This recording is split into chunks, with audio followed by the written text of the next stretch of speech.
tidak percaya lalu mengejek Alkitab. Saya bertanya, lalu hak mereka apa untuk mereka itu membahas kitab suci padahal mereka tidak mempercayainya?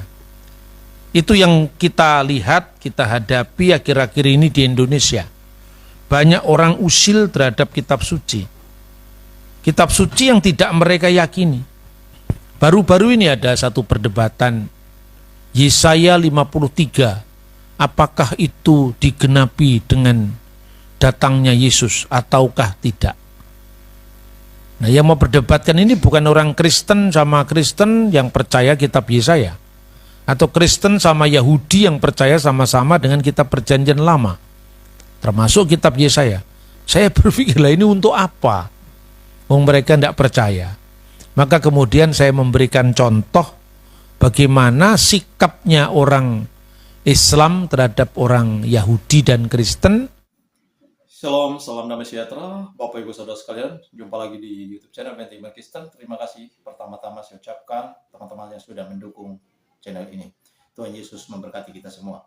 Nah, mari kita melihat sebuah fakta menarik ya. Akhir-akhir ini ya, Dr. Bambang Nursena akhirnya membuka suara terkait dengan orang-orang yang seringkali ya mengatakan bahwa kitab suci Alkitab itu palsu, sudah original, dan mereka ini bukan Kristen ya, atau bukan Kristen dengan Kristen ataupun Kristen dengan Yahudi, tetapi mereka ini adalah orang-orang yang dulu Kristen tetapi sudah pindah ke agama Islam. Nah, apa alasan mereka?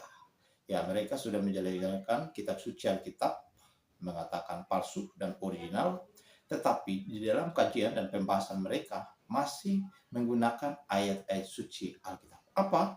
Nah, pandangan Dr. Bambang Nursena terkait dengan orang-orang ini.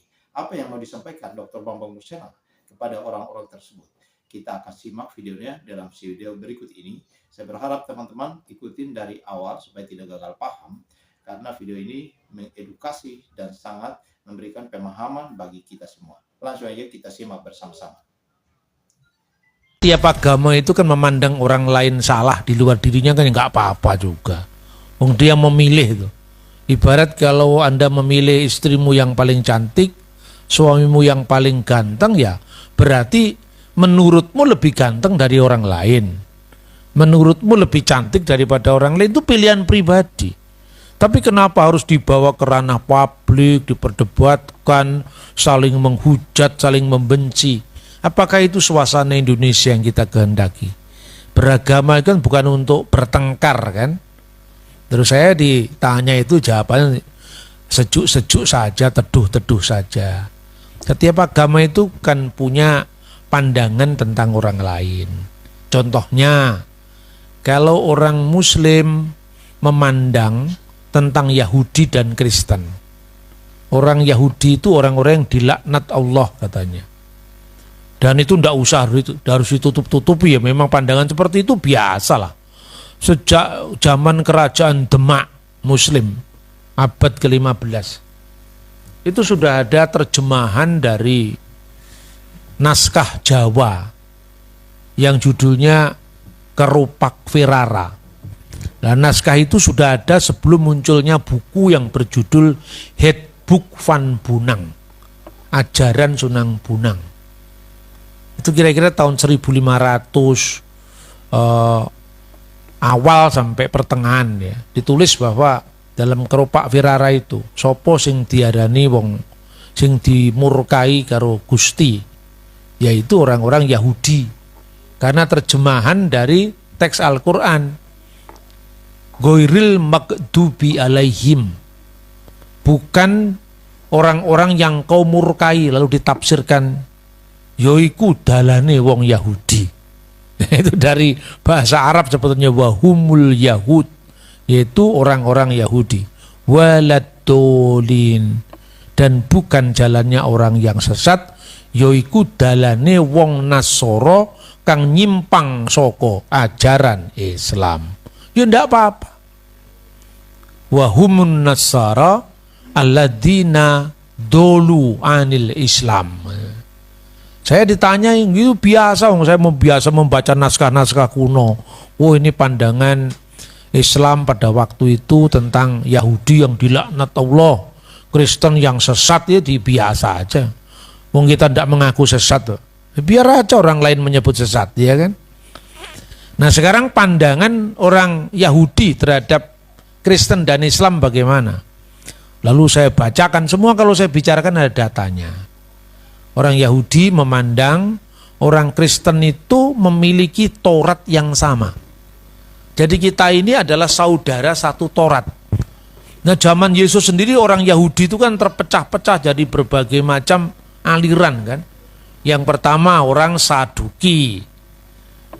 Saduki itu adalah orang-orang yang menguasai imam-imam besar di bait suci. Rentetan imam yang besar itu biasanya dikuasai kelompok Saduki. Nah kelompok Saduki itu akhirnya punah. Kenapa? Karena biasanya dia punya kerjaan itu imam-imam, penguasa bait suci. Begitu bait suci dihancurkan oleh Jenderal Titus, kehilangan pekerjaan. Punah akhirnya. Yang kedua kelompok Parisi. Ini saya cerita sejarah dulu sebelum kita membaca ayat ya. Kelompok Parisi itu adalah kelompok yang mengaku diri sebagai penafsir Taurat. Kira-kira identitasnya. Kalau orang Saduki hanya Torah only. Tidak percaya dengan selain Taurat. Makanya karena dia tidak membaca kitab nabi-nabi, tidak membaca Mazmur, tidak membaca kitab-kitab yang lain, dan kitab Taurat itu kan terdiri dari 5 bagian. Kejadian, Keluaran, Imamat, Bilangan, Ulangan. Di situ kan tidak ada gambaran surga, gambaran neraka eksplisit kan nggak ada. Bahkan kalau misalnya seorang meninggal, misalnya Ishak meninggal, lalu dikumpulkanlah kepada para bapa leluhurnya. Itu artinya harapan akan kebangkitan. Lah orang Parisi melihatnya harafiah. Ya mati ya sudah mati, dikubur bersama leluhurnya. Maka orang Saduki tidak percaya dengan kebangkitan orang mati. Lalu Yesus mengatakan, Allah Abraham, Ishak dan Yakub adalah bukan Allah yang mati tapi Allah yang hidup. Lah kenapa? Karena dari Abraham dikenangkan kepada putranya Ishak, diajarkan kepada putranya Yakub. Kalau dia mati bagaimana ada mengabadikan yang lalu-lalu? Kita ini kadang-kadang secara tidak sadar, sebetulnya kita itu nggak ada orang yang namanya ateis. Contoh, orang ateis tidak perlu percaya pada hari akhir, tidak percaya dengan surga, tidak percaya dengan neraka kan, termasuk saksi Yehova itu tidak percaya dengan neraka. Tapi enaknya sendiri dia percaya surga. Itu saksi Yehova itu. Neraka itu tidak ada. Sebenarnya ketika orang merasa tidak mengakui keabadian, terus pernah ada orang mau bikin patungnya Lenin. Lenin tahu tokoh komunis di Rusia, di Uni Soviet waktu itu. Terus ada orang bertanya, Tuhan untuk apa patung ini dibuat? Bukankah Lenin sudah mati? Kan orang komunis kan kebanyakan ateis, tidak percaya Tuhan itu ada. Bukankah Lenin sudah mati? Bukankah Karl Marx sudah mati? Oh enggak, kita hanya mengabadikan kenangan atasnya. Perhatikan, mengabadikan. Secara tidak sadar dia percaya tentang yang abadi. Jadi tidak mungkin orang menyengal Tuhan itu sebenarnya tidak mungkin. Makanya pernah ada seorang filosof ateis ngakunya waktu dia hidup, karena dia masih sehat, ya masih bisa makan sate kambing sebanyak-banyaknya. Orang lupa bahwa manusia itu dilanda kerentaan akhirnya. Dia memproklamirkan Allah sudah mati. Katanya Friedrich Nietzsche. Tapi di akhir hidupnya, ketika teman-teman seangkatnya sudah pada lewat, sudah pada berangkat ke alam sana, dia tidak punya teman dialog. Lalu dia mengeluh. Kepada siapa keluhannya? Teman sejawatnya tidak ada. Dia berdoa dengan doa yang mengharukan, meskipun dia tidak mau disebut doa. Tuhan yang asing bagiku. Tuhan yang asing bagiku. Karena bukannya Tuhan itu tidak ada, tapi Tuhan tidak ada bagi dia. Karena dia tidak mau menerima kehadiran Tuhan. Ini kira-kira gambaran dari kelompok Saduki. Nah kalau kelompok Parisi, semua peristiwa sejarah itu dicatat, dikenang, dihayati, diperingati, dirayakan. Itu orang Saduki. Sampai diberi tafsir-tafsir yang alegoris untuk mengenang itu. Musa dan Harun pernah membuat mujizat memukulkan tongkat di peristiwa Masa dan Meriba. Lalu mereka menambahkan pada Taurat peringatan kepada pencurahan air di padang gurun. Maka di dalam upacara pondok daun yang namanya Sukot, Hak Hasukot, mereka punya perayaan terakhir yang namanya pencurahan air, Nisuk Hamayim. Pada saat itu mereka, imam besar ini, meskipun kadang-kadang imam besarnya orang Saduki, dia tidak mau sebetulnya bertugas. Tapi kamu kan imam atas Parisi, imam atas Saduki, kamu imam semuanya. Kamu tidak boleh memikirkan aliranmu sendiri, denominasimu sendiri, kira-kira kalau sekarang begitu. Padahal di dalam Taurat yang ada kan cuma korban curahan. Pencurahan minyak itu. Nggak ada kan di dalam kitab Taurat pencurahan air. Tapi kan peristiwanya ada. Yaitu apa? Peristiwa Meriba. Maka dia ngambil kolam Siloam dengan paksa hati. Dengan enggan hati. Diambil dari kolam Siloam. Lalu air itu diciprat-cipratan ke bawah. Dan orang-orang Yahudi berebut cipratan air berkat itu. Makanya kalau orang ada ritual yang dianggapnya aneh bagi dia, tidak usah dianggap aneh, itu kan ekspresi manusia. Dia ciprat-cipratkan pintu, di tengah diciprat-cipratkan air. Di tengah-tengah orang-orang Yahudi sedang berebut cipratan air itu, Yesus datang di tengah-tengah mereka. Yohanes pasal 7:37. Barang siapa haus, hendaklah ia datang kepadaku dan minum. Jadi kadang-kadang Yesus itu Parisi diterima kalau dia benar, tapi kalau dia salah dikritik misalnya.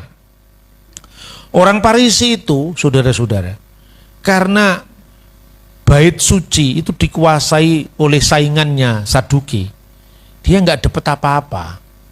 Persembahan-persembahan dikelola sama Saduki, termasuk persembahan persepuluhan, persembahan buah sulung, semua orang Saduki.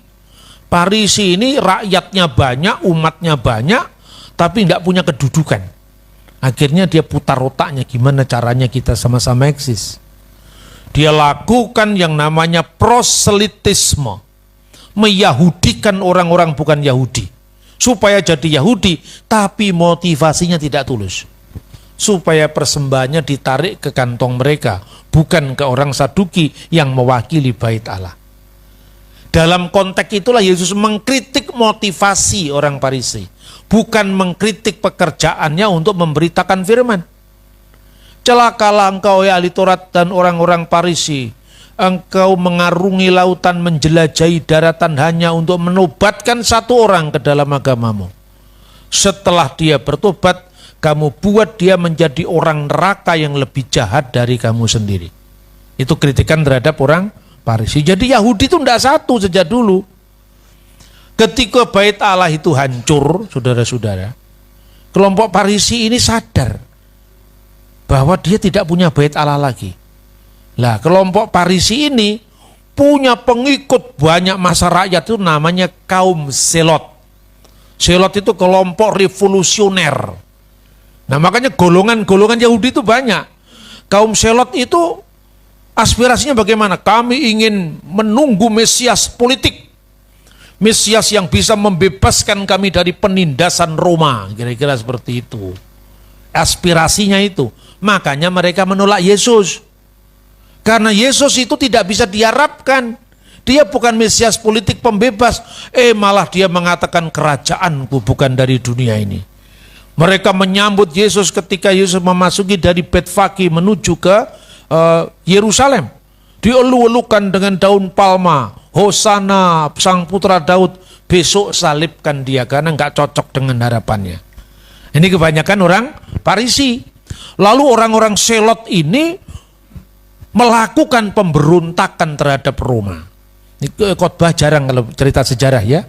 Tapi kalau saya khotbah cerita sejarah supaya Anda tahu ayat ini, kalau mau diputer-puter orang tidak bisa muter-muter lagi. Kita tahu sejarahnya. Kemudian orang-orang Selot ini melakukan pemberontakan. Nah, pemberontakan ini yang disebut perang Yahudi pertama. Berakhir dengan apa? Runtuhnya bait suci oleh Jenderal Titus.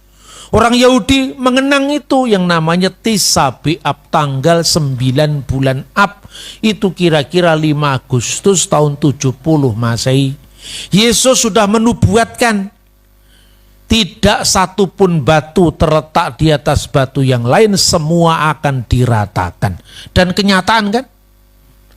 Tapi sebelum bait Allah itu hancur, ada seorang rabi namanya adalah Yohanan bin Zakkai. Rabi ini sadar, wah sebentar lagi kita tidak punya kebanggaan. Sebentar lagi kita tidak punya bait suci. Sebentar lagi kita tidak ada upacara korban penebusan dosa. Tidak ada upacara korban binatang. Tidak ada Yom Kippur, kan begitu kan? Dia sadar, mengutus rabi bawahannya, Eliezer Hyrcanus namanya. Kamu datang kepada perwakilan Roma. Kita mau damai. Mohonlah pengampunan. Kita pasti akan kalah. Sebentar lagi bait Allah ini akan hancur. Maka Hyrcanus itu datang dan diterima oleh perwakilan Roma. Apa yang ingin kamu kehendaki? Saya ingin punya sebuah kota Yahudi yang jauh dari hingar-bingar politik kota Yerusalem. Kami tahu kami akan kalah. Kami tahu kami akan kehilangan bait Allah. Lalu diberikan kota yang namanya Yamnia atau Yapni, sekarang dekat kota Tel Aviv. Disitulah Yahudi ini menjadi Yahudi reformasi. Yahudi tanpa bait Allah, Yahudi tanpa korban, Yahudi tanpa tabut perjanjian, Yahudi tanpa perayaan-perayaan besar.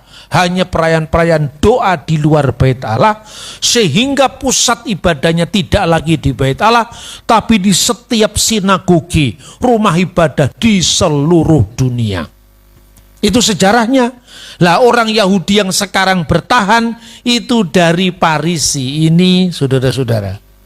Makanya Kristen jangan minder. Yahudi aja tidak percaya Yesus, tahu sejarahnya dulu. Yahudi yang mana? Inilah orang-orang Yahudi yang disebut Yahudi Rabinik.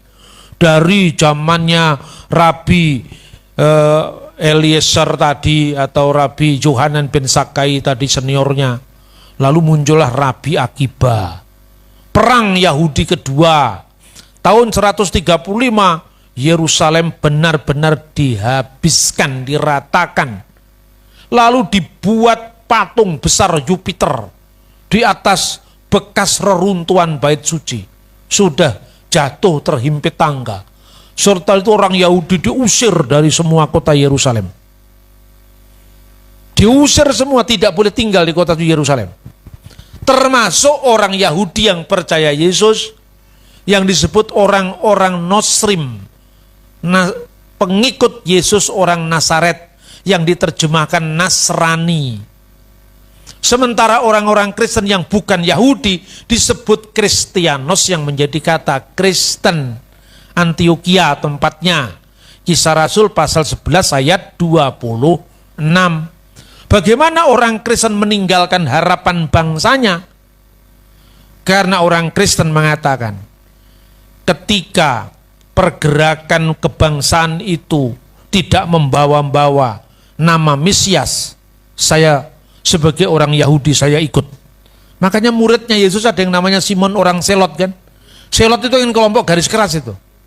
Tapi begitu perang Yahudi kedua tahun 130, murid-murid ini melepaskan ikatan dengan orang-orang Yahudi.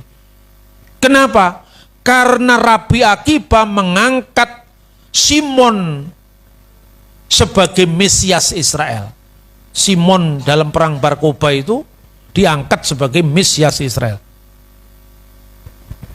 Lalu dia mengatakan, saya tidak percaya lagi kepada harapan bangsa ini. Kami orang Kristen memisahkan diri. Simon Bar Kokhba tadi diangkat jadi Mesias kan. Simon si putra bintang. Kenapa orang Kristen tidak mau bergabung? Karena kami tidak punya Mesias kecuali Yesus Kristus. Kami tidak punya juru selamat kecuali Yesus Kristus. Kami tidak percaya dengan juru selamat politik. Kristen memisahkan diri. dan mereka hijrah ke kota yang disebut Dekapolis. Salah satu di antara 10 kota Roma, tepatnya di desa namanya Pela. Disitulah orang Kristen Yahudi, Kristen dengan menorah, Kristen dengan bait Allah seperti Yahudi yang lain, Kristen dengan tabut perjanjian, itu semua Kristen di situ. Sementara orang-orang Kristen yang di Antioquia tidak mengenal semuanya itu. Karena dia Kristen, bukan Yahudi. Tradisinya bukan Yahudi. Kalau yang di Yerusalem berlaku atas mereka hukum Musa, makanya sunat, makanya tidak makan babi. Tapi kalau orang di Antioquia dia tetap makan babi, tidak apa-apa, wong dia tidak berlaku hukum Musa. Kira-kira sejarahnya memang seperti itu, saudara-saudara. Tahun 130 sampai 135 pemberontakan terjadi. Tahun 132 menang Yahudi ini. Selama 3 tahun dia punya kerajaan merdeka di bawah pimpinan Mesias politik Israel yang namanya Simon Bar Kokhba. Dengan kira-kira imam besarnya itu namanya Rabi Akiba. Tapi pada tahun 135 tentara Hadrian kembali menaklukkan Yerusalem. Dan divisi 10 dari tentara Roma itu berdiri di sebuah rumah ibadat kecil namanya Senakel. Senakel sampai hari ini ada di Yerusalem. Dan dia menyaksikan, ini catatan sejarah ini, yang nulis adalah Epifanius dari Salamis. Dia menulis begini, divisi 10 dari Kaisar Hadrian berdiri di rumah itu, yaitu rumah tua tempat gereja didirikan. Kantor sinode pertama gereja para rasul, lebih tepatnya sinagoge para rasul, Knesset Haselichim. Ketika Yerusalem semua hancur rata, penuh ratap tangis, hanya ada satu rumah yang tidak tersentuh oleh api. Rumah itulah rumah tempat Roh Kudus dicurahkan. Rumah itulah rumah tempat Yudas digantikan oleh Matias. Rumah itulah tempat ibunya Yohanes yang disebut Markus, yaitu bernama Maria. Rumah itu yang bertahan sampai hari ini. Dan ketika Yesus mengatakan kamu akan menjadi saksiku di Yerusalem, di Yudea, di Samaria, sampai ke seluruh ujung bumi. Itu merujuk kepada Yerusalem dan rumah kecil itu. Yang satu tinggal tembok ratapan, tembok ratap tangis, tembok barat itu. Yang satu tinggal rumah kecil yang tidak dipandang orang. Rumahnya ibunya Markus. Seolah Tuhan menunjukkan 2 perjanjian. Ini perjanjian yang lama, ini perjanjian yang baru. Dari yang kecil ini akan tersebar sampai ke seluruh ujung bumi. Sampai di Tegal juga. Sampai di bumi Batibul. Bawah 3 bulan, bener gak? Inilah saudara-saudara sejarahnya seperti itu. Maka orang-orang Parisi itulah yang sekarang menjadi orang Yahudi rabbinik. Nanti ada Yahudi yang lain nama Yahudi Karaid, tapi tidak usah kita bahas. Selama itu kemudian kelompok Yahudi ini memang tidak suka dengan klaim Kristen. Makanya Kristen dia nggak bisa sesat. Tapi apapun orang Yahudi memandang Kristen, mereka tetap mengatakan kamu saudara satu Taurat. Tapi sayangnya kamu nafsirnya keliru. Sampai di abad pertengahan namanya Rabi Mose ben Maimun, Rabi Mose ben Maimun, disingkat Rambam. Dia mengatakan dalam salah satu literatur bukunya itu, namanya adalah Respon Rabi Mose ben Maimun. Dia mengatakan, diperbolehkan bagi kalian mengajarkan misfot kepada orang-orang Nosrim, kepada orang-orang Kristen, dengan harapan mereka bisa ditarik kepada iman kita yang benar. Berarti iman kita dianggap salah. Tapi tidak boleh kamu mengajarkan hukum-hukum ini kepada orang Muslim, katanya. Karena apa? Karena kepercayaan mereka itu bahwa Taurat tidak asli berasal dari Tuhan. Mereka menuduh Taurat kita sudah dipalsukan. Maka ketika mereka mencari ayat-ayat ini dan menguntungkan mereka, mereka akan menafsirkan menurut keinginan mereka. Tapi apabila tidak cocok, mereka akan menuduh Taurat kita palsu. Maka mengajarkan Taurat kepada mereka yang tidak percaya bahwa Taurat adalah firman Tuhan adalah hayaf misa, berhutang kematian. Ini pandangan orang Yahudi tentang Islam. Tapi tentang orang Kristen ini, kalau mereka dikasih tahu tentang tafsiran yang sebenarnya, niscaya mereka akan kembali. Dan kalaupun mereka tetap tidak mau kembali kepada ajaran agama kita, mereka tidak menjadi batu sandungan. Kenapa? Karena kitab suci mereka tidak berbeda dengan kitab suci kita. Mereka percaya bahwa Taurat itu masih asli dari Tuhan. Nah, kita harus fair dong. Jangan kemudian ada bingung ketika nonton di YouTube. Jalan salib diludahi, ya kita bingung sekarang. Ya yang ludah-ludah begitu minoritas kecil itu.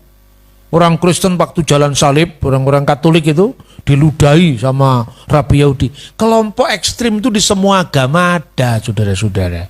Tapi kalau saudara-saudara, kalau kita pergi ke Israel, kemudian dari Yordan masuk Israel, keluar Mesir, Anda bawa menorah, ya, simbol-simbol yang asalnya dari Yahudi yang diteruskan oleh orang Kristen. Mana ada menorah di sini?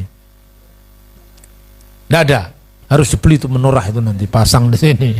Ya, itu dianggap apa? Menorah itu kaki Dian bercabang 7. Itu dirampas kalau masuk Yordan. Karena itu mereka tidak suka dengan simbol-simbol itu. Anda beli yang namanya bintang Daud dirampas, nggak boleh. Tapi kalau Anda ke Mesir nggak apa-apa. Sama-sama Islamnya, tapi Islamnya Mesir beda dengan Islamnya Yordan.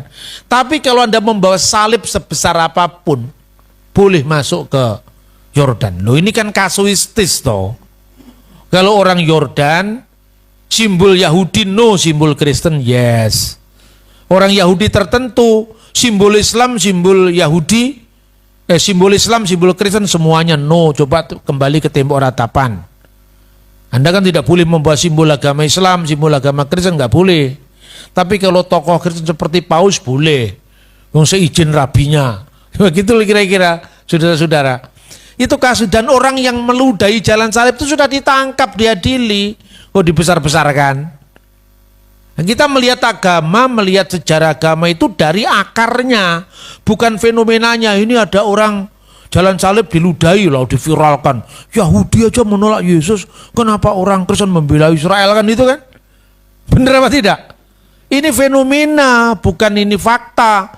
Yang dibalik fakta yang sebenarnya, realitasnya tidak seperti itu. Nah, saudara-saudara, itu pandangan orang Yahudi tentang Kristen dan tentang Islam. Jadi orang Yahudi katanya ini lebih suka masuk masjid kalau terpaksa tidak ada rumah ibadat. Itu dulu, sekarang enggak juga. Kenapa? Pertimbangannya karena di masjid tidak ada gambar, cocok dengan tradisi Yahudi. Tapi di gereja ada gambar Yesus, ada salib, dianggap penyembahan berhala gitu loh. Jadi yang direaksi itu adalah apa yang tampak di permukaan. Tapi 60 rabi-rabi Yahudi menandatangani deklarasi tahun 2017, judul deklarasinya melakukan kehendak Bapa Surgawi, mengakui Kristen tidak menyembah berhala. Itu kan perkembangan. Jadi di kalangan Yahudi ada yang moderat, ada yang fanatik. Di Kristen pun juga mirip. Ada yang menghadapi Islam itu seperti musuh besarnya. Ada yang sahabat lah, beda ya beda. Tapi tidak usah dipertengkarkan. Bagi kita gimana pandangan kita tentang Yahudi, tentang Islam? Boleh dong. Kita dipandang Yahudi sebagai salah menafsirkan Taurat, ya nggak apa-apa. Ya, maka kalau kita memandang orang lain juga jangan disalahkan. Bagi kita orang Kristen, orang Yahudi saudara satu Taurat. Sama dengan orang Yahudi memandang Kristen. Karena kitabnya Yahudi itu sama dengan kitab kita Alkitab ini. PL-nya saja, PB-nya dia tidak percaya. Perjanjian lamanya dia percaya, itu Yahudi. Lah dua agama berpisah 2000 tahun kitab sucinya masih sama, apa bukan keajaiban dunia itu? Nah itulah sebabnya orang Kristen juga punya pandangan tentang Yahudi. Yahudi itu saudara kita dalam satu Taurat. Umat Tuhan dalam penantian. Karena mereka masih menanti Sang Mesias. Kalau kita umat Tuhan dalam penggenapan. Gitu loh. Bagi kita orang Yahudi, mereka itu adalah beriman kepada Allah yang sama. Allah Abraham, Allah Ishak, Allah Yakub. Tetapi Allah yang belum menyatakan diri secara paripurna dalam Yesus Kristus. Karena Kristen itu diberitahu oleh Alkitab, ya, Perjanjian Baru maksudnya, rahasia yang didiamkan selama berabad-abad sekarang sudah disingkapkan, yaitu apa? Kedatangan Yesus, saudara-saudara. Itulah tingkat iman Yahudi, itu iman etisnya Abraham. Kenapa iman etisnya Abraham sekarang? Karena Abraham suruh berangkat, dia tidak tahu alamatnya berangkat kok dia. Kalau bukan iman bagaimana? Pergilah kamu ke suatu negeri yang akan kutunjukkan kepadamu. Dia belum tahu tempatnya. Kok mau berangkat dia? Itulah yang namanya Abraham diikat oleh kesetiaan Allah yang tidak kelihatan. Makanya monoteisme Yahudi, monoteisme Abraham. Dia taat tapi dia tidak tahu apa yang diimani atau belum tahu yang diimani. Maka bagi kita, ya, orang Islam juga mirip Yahudi, hanya bedanya kalau orang Yahudi itu saudara satu Taurat, Islam saudara satu Tuhan. Tuhan kan pencipta langit dan bumi, kan Tuhannya satu kan. Bahwa dia tidak percaya Yesus itu kan karena apa? Pemahamannya berbeda. Semua alam semesta ini termasuk bebek, Rojo Koyo, Injang Medaling, Pangunan, Suruh Bali yang kandangi dewi-dewi. Ceritanya wayang itu. Sampai uget-uget kan ciptaannya Gusti Allah. Tapi dia percaya Taurat, tapi Taurat yang dipikirkannya sendiri.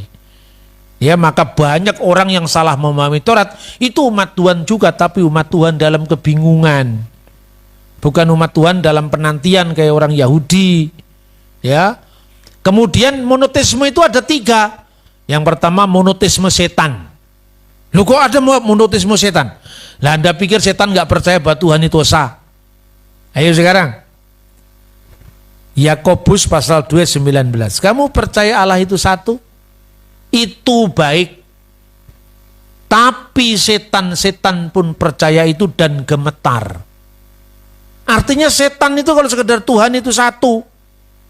Itu dia percaya tapi dia tidak melakukan kepercayaan kepada Tuhan yang satu tadi, makanya tetap membunuh, tetap memfitnah, tetap melakukan dosa-dosa. Itu monoteisme setan. Kalau monoteisme cuma menghitung, cuma tahu Tuhan itu satu. Yang kedua monoteisme Abraham, tahu tapi tetap tahu bahwa alamatnya belum jelas, tidak tahu tapi tidak tahu tujuannya. Tapi karena Tuhan yang suruh, dia berangkat dengan iman. Nah, monoteisme yang tertinggi itu bukan lagi monoteisme hitung-hitungan, tapi monoteisme keselamatan. Itulah yang dikenal dalam Bapa, Putra, dan Roh Kudus, Allah yang esa, yang kita kenal, kita sembah di dalam Yesus Kristus. Nah, sekarang Yesaya pasal 53. Lalu apakah ini berlaku untuk Yesus atau tidak? Itu memang orang-orang Yahudi dari zaman dulu juga menafsirkan untuk Mesias. Soal orang Yahudi belum percaya atau tidak percaya Yesus itu adalah Mesias, itu pilihannya dia. Tapi Mazmur ini memang, Yesaya ini memang berbicara tentang kedatangan Mesias. Kita bisa membaca ayat sebelumnya, yaitu pada ayat 52, pasal 52, ayat 52, pasal 52 ayat 13. Sesungguhnya hambaku itu akan berhasil. Ia akan ditinggikan, disanjung, dan dimuliakan. Orang Yahudi menafsirkan ini, misalnya di dalam terjemahan mereka yang namanya Targum Yonatan. Targum Yonatan itu Alkitab dalam bahasa Aramaik diterjemahkan dari bahasa Ibrani aslinya. Terjemahan Aram, bukan Arab ya, Aramaik. Siapa yang menerjemahkan? Orang Yahudi. Diterjemahkan apa? Yesaya pasal 52 ayat 13, Targum Yonatan. Sesungguhnya hambaku itu akan berhasil. Diterjemahkan dengan hayaslah abdi Masiha Yerum. Sesungguhnya hambaku Mesias itu akan berhasil. Berarti Targum Yonatan ini karangan Yahudi, terjemahan Yahudi percaya bahwa Mesiaslah penggenap dari Yesaya pasal 52 ayat 13 disambung dengan Yesaya pasal 53. Ada banyak rabi yang lain yang percaya bahwa Yesaya 53 itu menubuatkan Mesias. Tapi ada orang Yahudi yang tidak percaya itu Mesias. Yesaya 53 itu berbicara tentang seluruh orang Israel katanya. Penderitaan yang dijelaskan dalam Yesaya 53 adalah penderitaan umat Israel. Umat Israel kan jumlahnya tidak satu orang. Namanya people itu kan banyak. Pertanyaannya, kalau gitu kenapa nggak diterjemahkan hamba-hambaku? Kenapa masih pakai bentuk tunggal abdi? Yerum, hambaku, bukan hamba-hambaku. Kalau itu Israel dalam jumlah banyak kan berarti hamba-hambaku. Itu bukti bahwa orang Yahudi memahami itu tidak untuk Yesus, tapi masih percaya itu untuk Mesias. Kalaupun ada yang menafsirkan, ya karena mereka belum percaya Yesus dalam Mesias kan. Kalaupun ada yang menafsirkan itu adalah Israel people, bangsa Israel, mereka tetap tidak berani mengubah Alkitab. Mereka demi supaya gampang orang paham, hamba-hambaku. Enggak. Dia mengatakan tetap hambaku. Tafsirannya beda, Alkitabnya tetap sama. Itu bukti bahwa Alkitab kita tidak pernah mengalami pemalsuan. Nah, saudara-saudara, lalu ada teks-teks selanjutnya itu semua digenapi di dalam Yesus. Misalnya, dia akan disebut taruk atau tunas. Tunas itu bahasa Ibrani-nya netzer. Kata netzer itu yang menjadi kata Nasaret. Dan Nasaret itu yang kecil yang tidak pernah dipandang orang. Tapi dengan berkah keselamatan yang datang itu, kita mengenalnya Yesus orang Nasaret. Dia akan disebut orang Nasaret. Itu dari kata netzer. Maka kemudian orang tanya, mana ada ayatnya?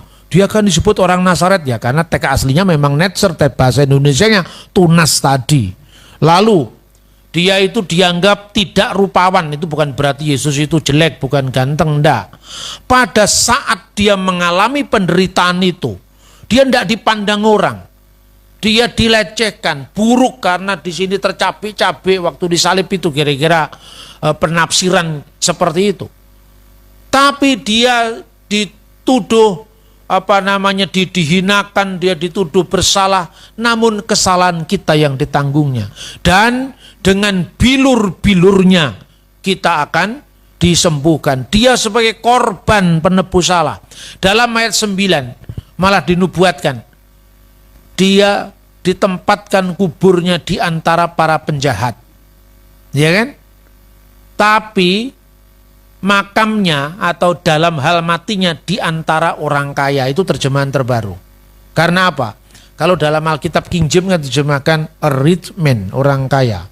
Tapi dalam terjemahan bahasa Indonesia yang kita miliki sekarang, di antara penjahat-penjahat. Orang menempatkan kuburnya di antara orang fasik dan dalam hal matinya di antara penjahat-penjahat. Tapi kalau saudara membaca Alkitab terjemahan terbaru, terjemahan baru Lembaga Alkitab Indonesia edisi 2. Itu terjemahannya, orang menempatkan kuburnya di antara orang-orang fasik dan makamnya di antara orang kaya. Sesuai dengan apa yang diterjemahkan dalam King James. Orang bingung, loh Alkitab kok direvisi? Yang direvisi terjemahannya, bro. Teks aslinya nggak direvisi, ya. Saya mau menjelaskan ini kan tidak mudah, tapi lebih baik Anda mendengarkan dari saya. Sulit dulu ndak apa-apa. Anda ndak ngerti, belum ngerti tetap bisa masuk surga. daripada Anda mendengar dari orang luar. Dan orang luar ini kalau ngomong meyakinkan sekali seolah-olah ahli segala-galanya. Tapi kita di gereja ini kadang-kadang diberi makanan yang empuk. Ketika dapat yang keras, sambat kita. Makanya saya paksa, siap tidak siap harus siap. Anda dipersiapkan oleh Tuhan untuk melayani generasi yang akan datang. Nah, generasi akan datang itu. Sekarang ini kalau pendeta khotbah di mimbar, ada yang tidak mematikan HP-nya. Di cross check, bener gak Pak Pendeta ngomong? Lewat Google bisa ketemu. Bener apa tidak? Maka kita harus melihat ini dengan kritis, jangan gampang percaya dengan berita yang diumbang-ambingkan orang di luar itu. Nah, saya ceritakan. Di antara dua yang saya sebutkan, Parisi dan Saduki, masih ada satu lagi sebetulnya. Namanya Eseni. Orang Eseni itu, mereka memisahkan diri dari lembaga bait suci di Yerusalem sebelum zaman Yesus. Kira-kira tahun 152 sebelum Masehi. Kenapa? Dianggapnya Yerusalem sudah terlalu korup.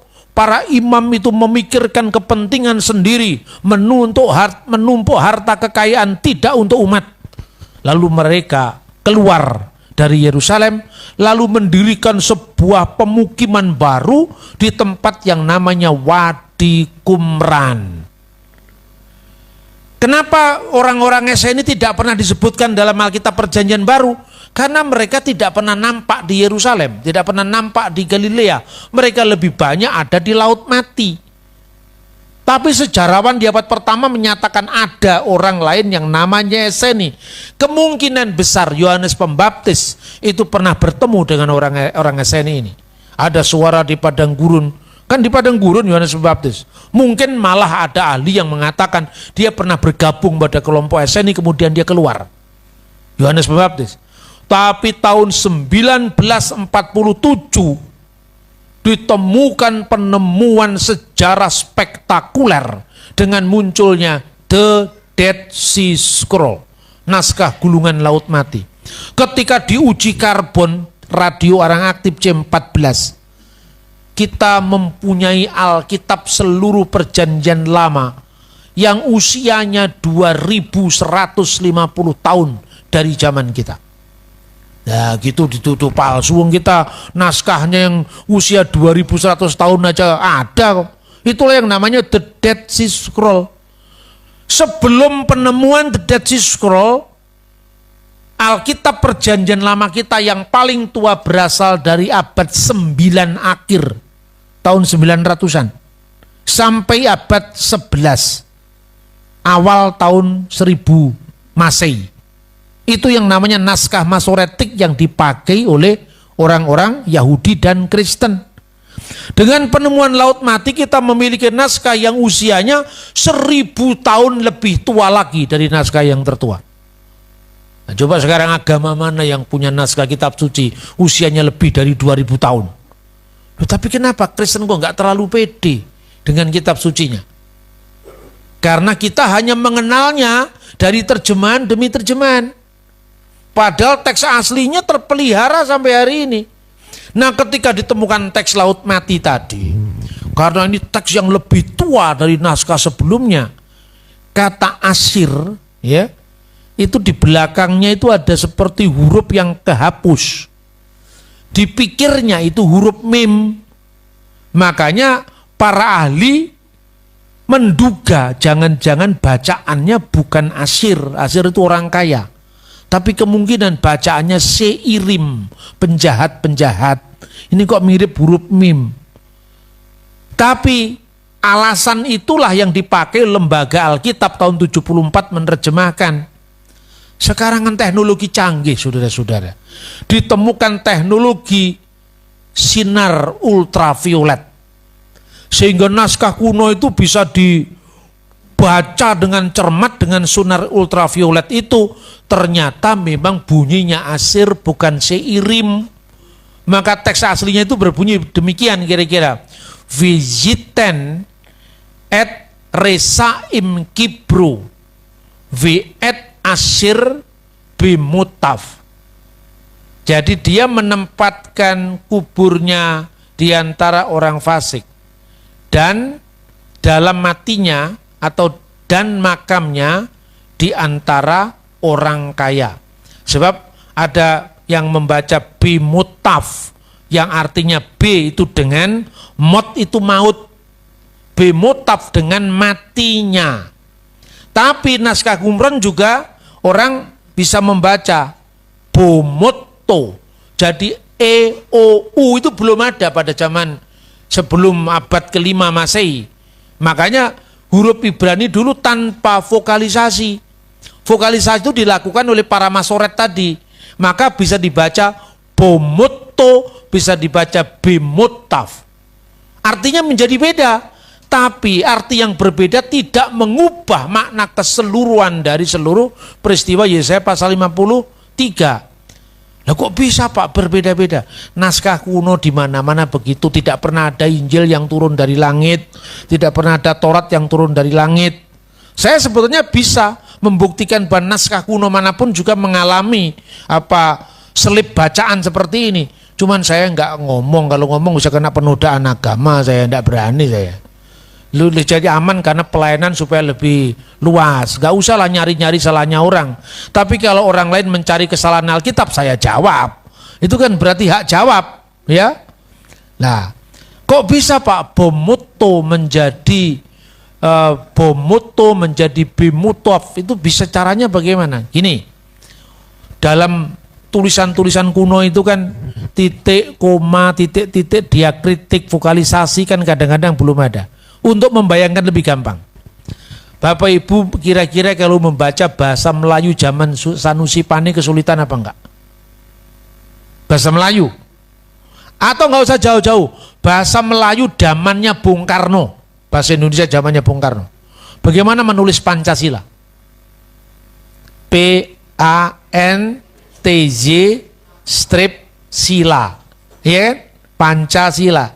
C-nya TY. TJ Pancasila. Apa itu pemalsuan karena beda kan? Bukan pemalsuan karena cara menulisnya berbeda. Lah cara menulis yang berbeda itu juga bentuk huruf kadang-kadang berbeda. Kan itu bergeser, misalnya ya. Zamannya Raja Daud, huruf dalet itu bentuknya seperti segitiga ini. Dari mana kita tahu ini bukan ngarang? Ada prasastinya.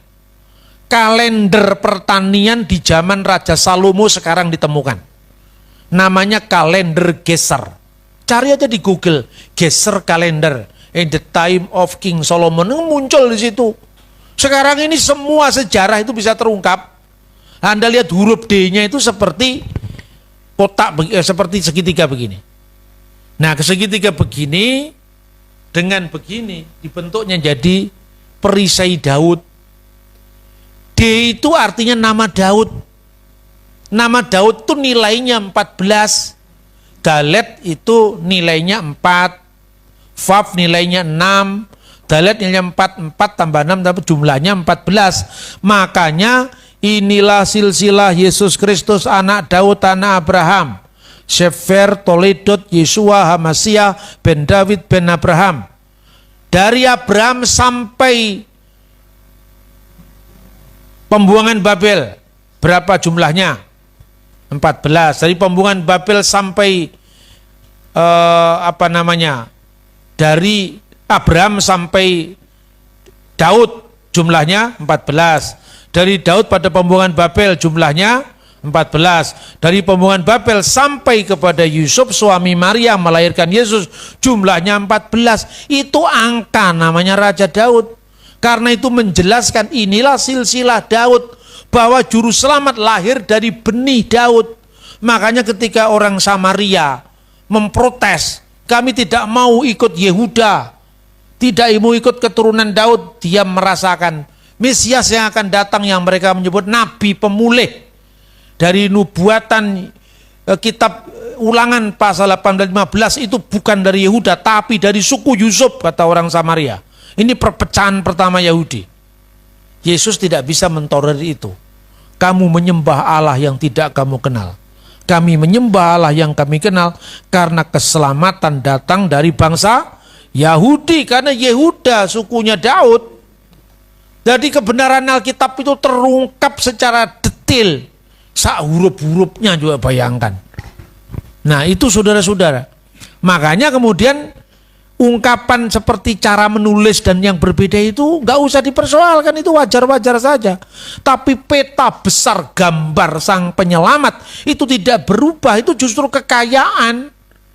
Orang bertanya, kenapa Pak? Kok Tuhan membiarkan naskah Alkitab kedeleweran banyu dadi delewer sampai disangka huruf mim, sampai disangka kata seirim? Terus saya jawab, Tuhan itu kan tidak memperlakukan manusia seperti robot. Supaya kita pinter, makanya disuruh meneliti. Nah ketika kemudian diteliti lebih jauh lagi, ternyata bunyinya tetap asir. Tapi tentang bomut tadi, makamnya atau dalam hal matinya kira-kira seperti ini. Tadi saya nanya kepada yang ngantar saya ke sini, Pak, berapa lama kira-kira ke Tegal? Ya kira-kira 3-4 jaman lah. 4 jaman lah.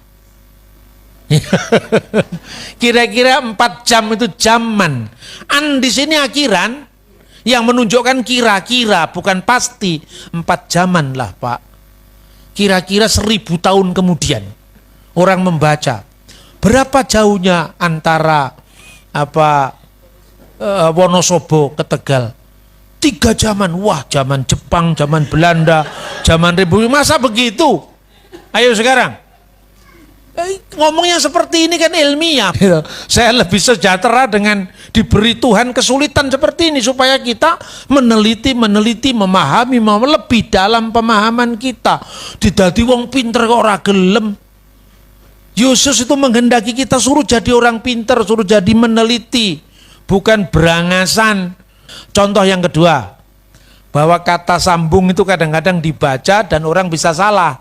Karena titik komanya belum jelas. Contohnya, menyang pasar, tuku kacang lanjaran. Ayo, sekarang kalau komanya tidak jelas gimana akibatnya? Menyang pasar, tuku kacang lanjaran. Berarti beli kacang dan beli jaran. Ini naskahnya titik komanya tidak jelas Pak. Jadi yang benar kita berdebat soal teks ini kan. Zaman kuno itu kalau dipahami zaman modern 1000 tahun, 2000 tahun wajar kan? Menurut kamus ini, misalnya kata lan artinya dan misalnya. Jadi artinya ini yang paling benar. Ke pasar beli kacang dan beli kuda. Tuku kacang lanjaran. Satunya ndak. Ini pasti penulisnya itu tidak cermat karena itu mestinya jeda. Karena kertasnya hampir habis, maka ditulis kacang lanjaran. 1000 tahun orang nyangka kacang lanjaran itu terpisah, padahal kacang lanjaran itu kacang panjang. Paham nggak? Kira-kira gampangnya gitu kan? Makanya kalau saya ajak ngomong-ngomong bahasa Ibrani kan kesulitan. Tak kayak contoh tuku kacang lanjaran. Nah sekarang, ketika teks itu tidak jelas, apa ndak ada cara lain? Ada. Arkeologi, sejarah. Coba baca buku sejarah. Pasar-pasar di Jawa pada abad 19. Biasanya di bawah pohon beringin. Lalu penjual kacang, penjual madu, penjual bumbu-bumbu, penjual daging ada di bawahnya. Mereka hanya pakai tikar. Karena itu kalau bangkrut namanya gulung tikar. Benar apa tidak? Karena dagangnya pakai tikar. Bahasa ini muncul karena konteks. Gitu loh saudara-saudara. Nah, jadi tidak mungkin secara arkeologi berdasarkan sejarah dan temuan biasanya pasar kuda itu terlepas dari pasaran kacang dan sayur-sayuran. Maka teks ini tidak mungkin diartikan kacang dan jaran gitu loh. Paham nggak? Makanya baca Alkitab itu tidak hanya butuh teksnya di otak-atik, tapi konteks sejarahnya dan arkeologinya. Itulah hebatnya Alkitab. Amin. Ternyata ini clear semua. Lah kapan penggenapannya? Yesus disalibkan di antara dua penjahat. Ya kan? Yang sebelah tetap menghujat. Yang sebelahnya bertobat. Yesus, ingatlah akan aku apabila engkau sampai di kerajaanmu. Lalu Yesus bersabda, sesungguhnya hari ini juga engkau bersama-sama dengan aku dalam Firdaus. Itu dalam Injil Lukas. Jadi mereka merencanakan karena matinya Yesus itu mati sebagai kriminal di mata Roma, maka dia mesti dikuburkan di antara para kriminal.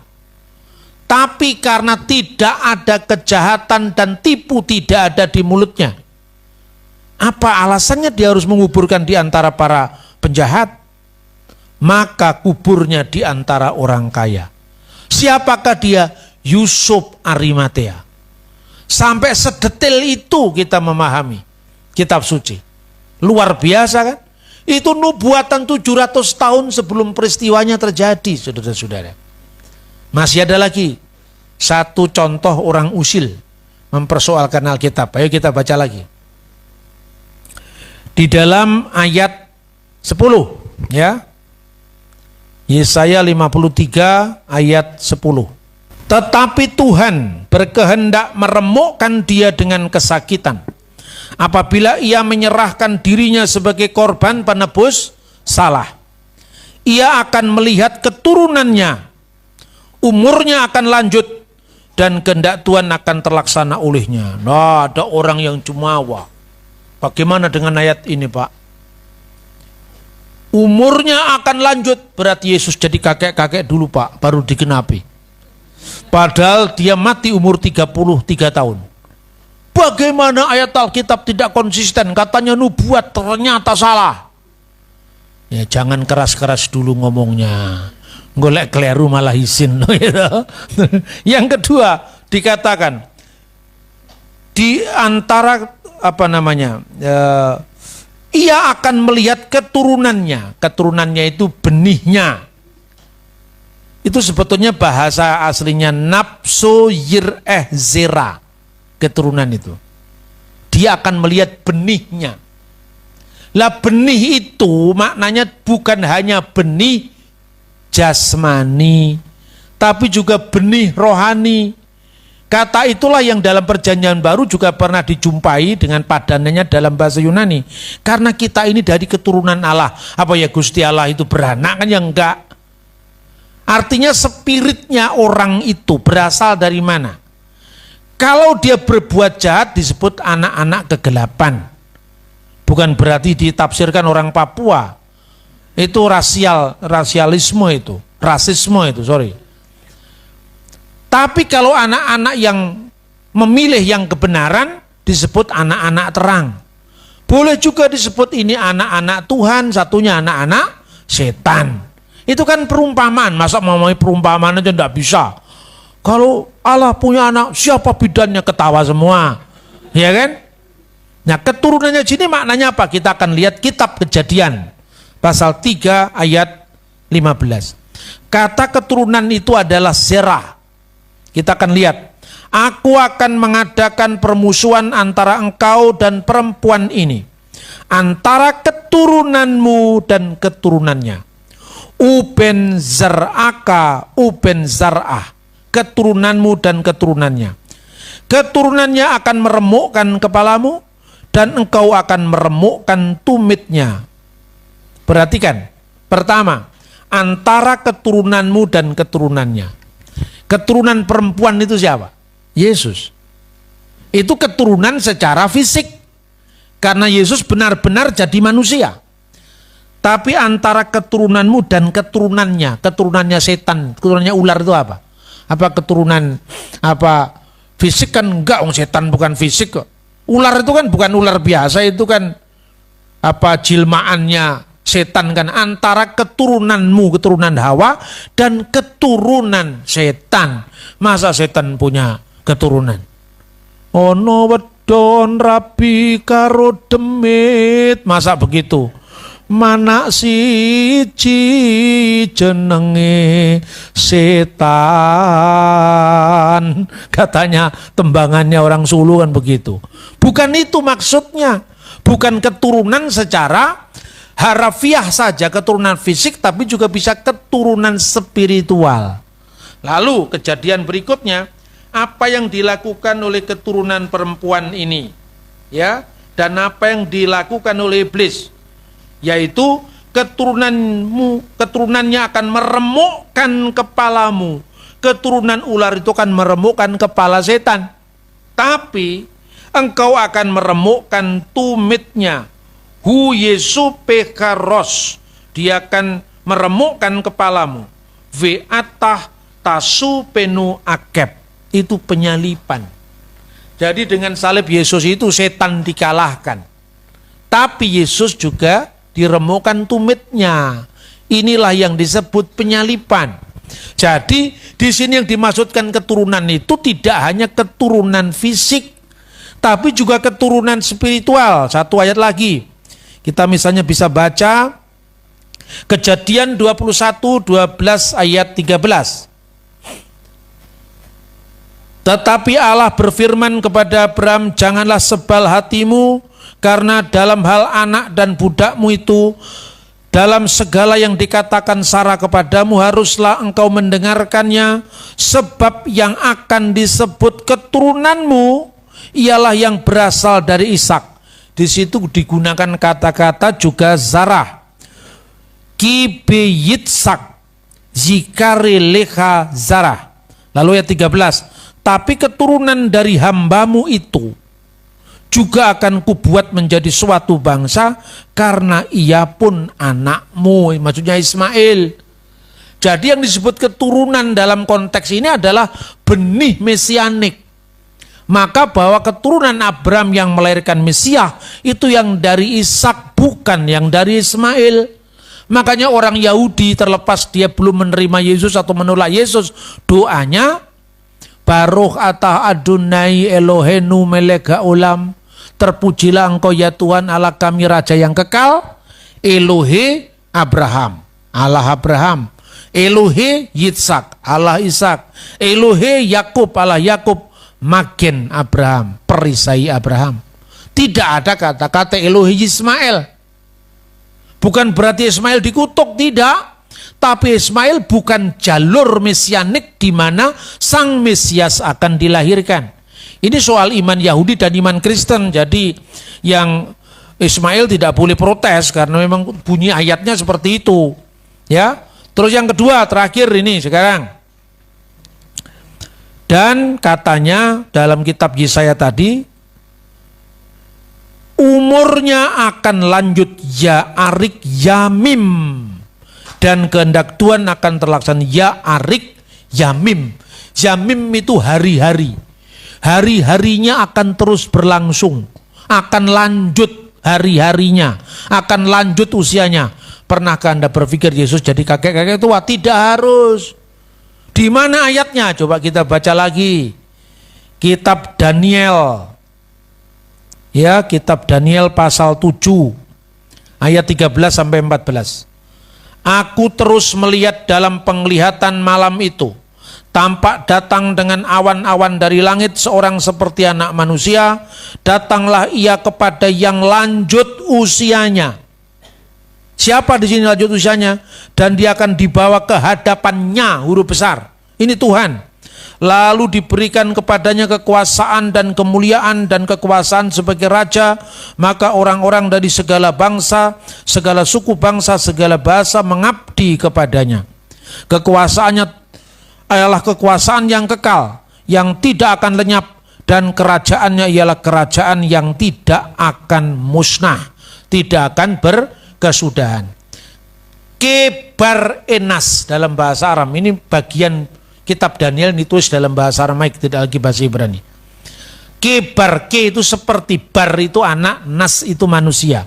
Kebar enas seperti anak manusia. Lalu dibawa ateh hawa ve'at atik yomaya. Atik yomaya itulah yang diterjemahkan lanjut usianya, bukan lanjut usia bahasa Indonesia. Kakek-kakek tua pakai teken, tidak. Yang hari-harinya terus tidak pernah berhenti, terus kekal, terus tidak berkesudahan. Yomaya itu kata jamak dari hari-hari. yang hari-harinya tidak akan berakhir, ini merujuk kepada Tuhan sendiri, kepada Allah sendiri. Makanya di hadapannya kepada Allah tadi diberikan kepada sang anak manusia itu kuasa atas segala bangsa, suku, bahasa, dan bahasa menyembah dia. Jadi ingat ya, usianya akan lanjut, bukan dia gambarkan kakek-kakek tua, tapi asalnya dari kitab ini, kitab Daniel ini. Nah, dengan demikian hampir seluruh perjanjian lama itu ratusan nubuat berbicara tentang kedatangan Yesus Sang Mesias. Nah, soal orang Yahudi tidak percaya atau belum percaya, yaitu karena dia Yahudi bukan Kristen. Tapi bahwa akarnya Yahudi, akarnya Kristen itu satu, yaitu Taurat.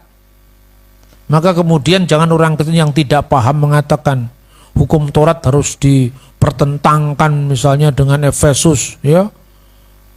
Itu nanti kita bahas besok lah, saya bahas supaya lebih jelas sambungannya besok ketika berbicara tentang the Dead Sea Scroll, naskah laut mati. Tidak mungkin Paulus bertentangan dengan Yesus.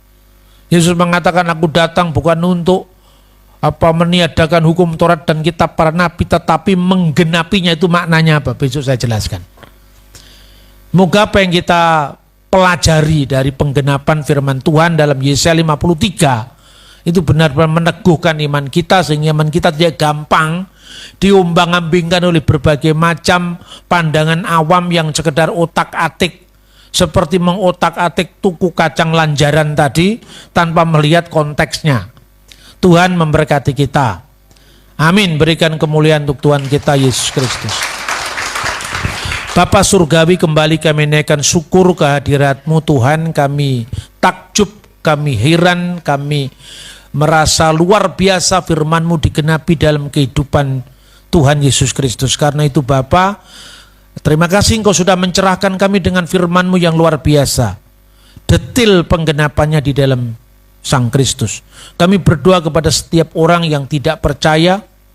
Kalau mereka tidak percaya dan tidak mengganggu Tuhan, sentuhlah hati mereka, agar kelembutan itu yang menyentuh mereka, kelembutan pemahaman, itu tidak membuat mereka menolak. Tapi apabila pun mereka tetap mengeraskan kepalanya, mengeraskan hatinya, itu adalah pilihan setiap orang. Karena itu Tuhan, jangan batasi kasih-Mu hanya kepada kami, tapi kasih-Mu curahkan kepada setiap orang. Yang mencari Engkau akan mendapat, yang mengetuk pintu akan dibukakan pintu, dan yang meminta akan mendapatkan jawabannya.